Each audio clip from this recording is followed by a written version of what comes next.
going on, you guys? It's your boy Roman. Today we're checking out AB Ryan's call, answering really personal question that probably shouldn't. So without further, here we go.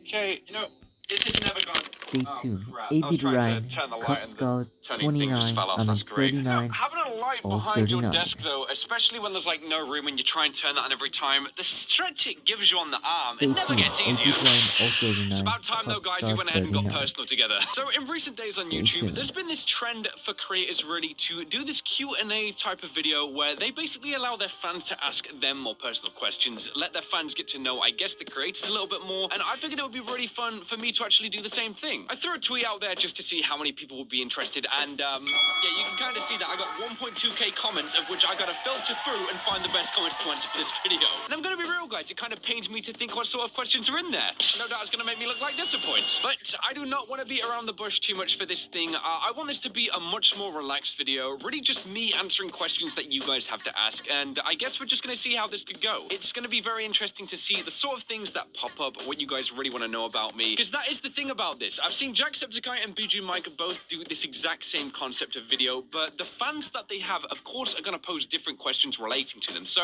let's see what you guys got. Let's break the ice then with this question here. How far back do you go with Baz? And do you have a favorite memory together? Also, is there any other close friends you have known longer or just as long? Well, the thing about me and Baz is we've actually known each other now, and it's crazy to think about this, for around about 21 to 22 years nearly.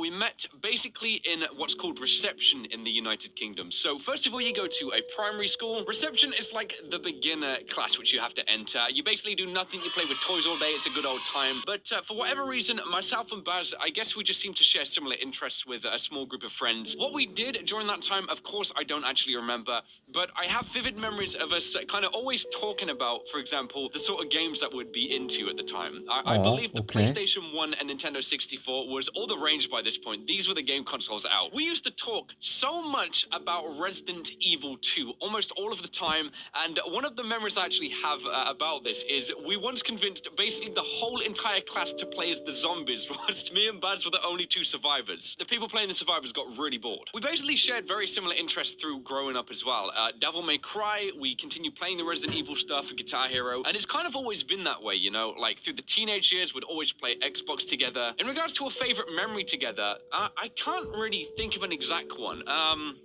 Yeah, I have no idea. There are honestly so many memories that myself and Baz have probably experienced.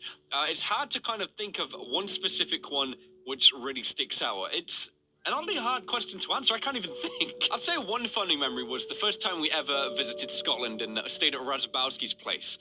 Once we actually got off the flight, I remember sitting on our suitcases because they had wheels and literally just going all the way down this steep slope. It wasn't a favorite memory of mine, but it's just one that comes off the top of my head because I remember the suitcase that I was on basically nearly falling over, of course. The other close friends part, honestly, is a no to me. I don't really know anyone from both of the schools I really used to study at. I don't know, man. I guess I never really spend the time to make friends with other people. I would always kind of know everyone else and they would know me as well, but it's not like I ever had another close friend, which is honestly fine with me all the same. But yeah, that's a kind of interesting thing to think about. Second question comes from Nathan Games, aka my brother, and he says, when are you going to get a job? Never. What would you say is the best part of your job? P.S. You can't say more than one thing and don't change the question.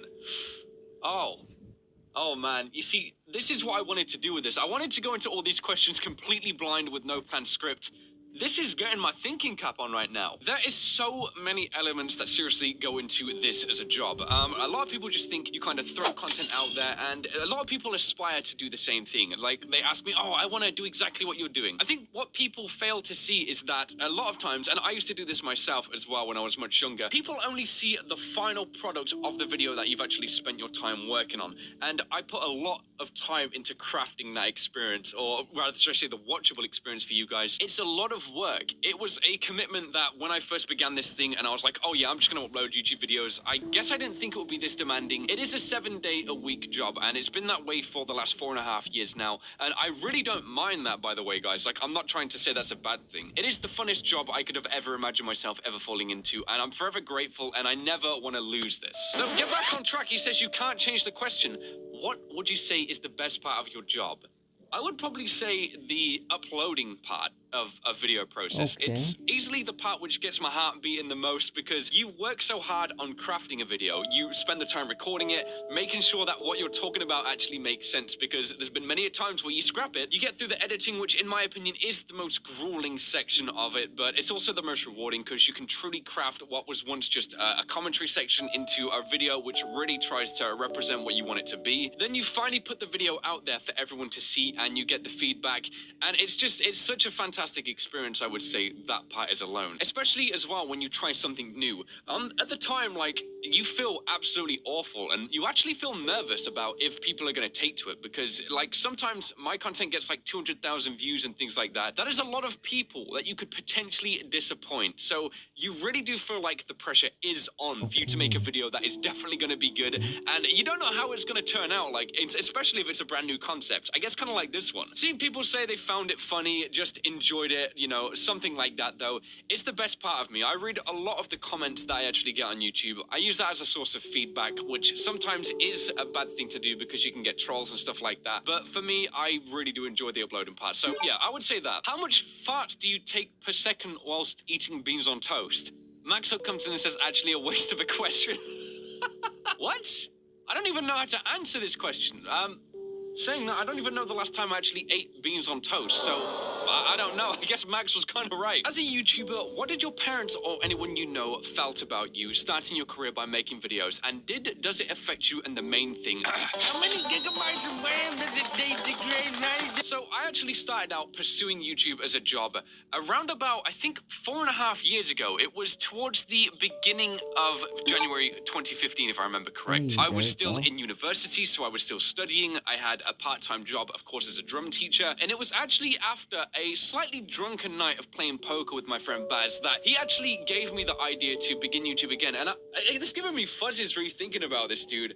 If I'd have never invited Baz around and we wouldn't have chilled and played poker, I don't really know if I'd have ever started YouTube. It's honestly the smallest thing which can lead up to the biggest effects. And I think I'm always going to remember that moment. Baz created like a FNAF video. He just did a theory. I'd never heard of Five Nights at Freddy's before that point. Or rather, I had, but I hadn't spent the time to even look at what it was. After that point, I did my research. I really got into the lore real quick throughout a video. And from that point on, that was when I was actually starting to upload content. Things snowballed from there on out. And I guess if you look back over... but I hadn't spent the time to even look at what it was. After that point, I did my research. I really got into the lore real quick throughout a video. And from that point on, that was when I was actually starting to upload content. Things snowballed from there on out, and I guess if you look back over my videos, you can see the development. But this isn't what this guy even asked, so I don't know why I'm going on that tangent. My mom, first of all, bless her, she really didn't know how to, I guess, take it when I first told her I was going to quit my part-time job as a drum teacher to pursue YouTube as a full-time thing. God. She, at first, she told me it was a very bad idea, but this was when YouTube, by the way, guys, wasn't spoken about in, like, the news and stuff like that. It was a kind of just underground thing that people knew about. They knew people posted videos to it, but they didn't really understand why. So it was a difficult process. I still went ahead with my plans to actually quit my part-time job to put more time into YouTube, and my mom really didn't agree with it at the time. She wasn't happy, but over time, she really tried her best to understand what was going on, how this thing worked. Now she's incredibly supportive with me doing this as a career, and I couldn't ask for a more supportive mom. I'm gonna be honest, she's been great. As for the second part, learn it yourself. BG Mike actually asks, you have always had really good editing. Have you ever considered simplifying videos for more freedom, or do you think that you could never go back? Do you think that highly edited videos have been the key to your success? Interesting question. To answer the last part of, do I think like the editing has contributed to my success? 100%. It's kind of like a staple point of how I guess I make videos. I don't think I could ever do a completely uncut one, which is why I've done the no edit challenge, because I just can't really face the fact of not editing a video that I've spent the time to record. Now, about the part in regards to simplifying videos for more freedom, this is something I've been trying to do for, I would say, about 9 months, I would say, by this point. It's really starting to grind me down, and even though I absolutely love my job and doing YouTube, I have felt the burn tremendously in recent days. See, what I haven't actually spent the time to do is realize that I'm actually 25 years old, and I have so many responsibilities now outside of just making videos. I can't just wake up in the morning, do YouTube all day, and then go to sleep, because these responsibilities in the background are going to pile up, and they ultimately do matter just as much as YouTube. I bought bought myself a dang house, dude. I gotta furnish the entire thing.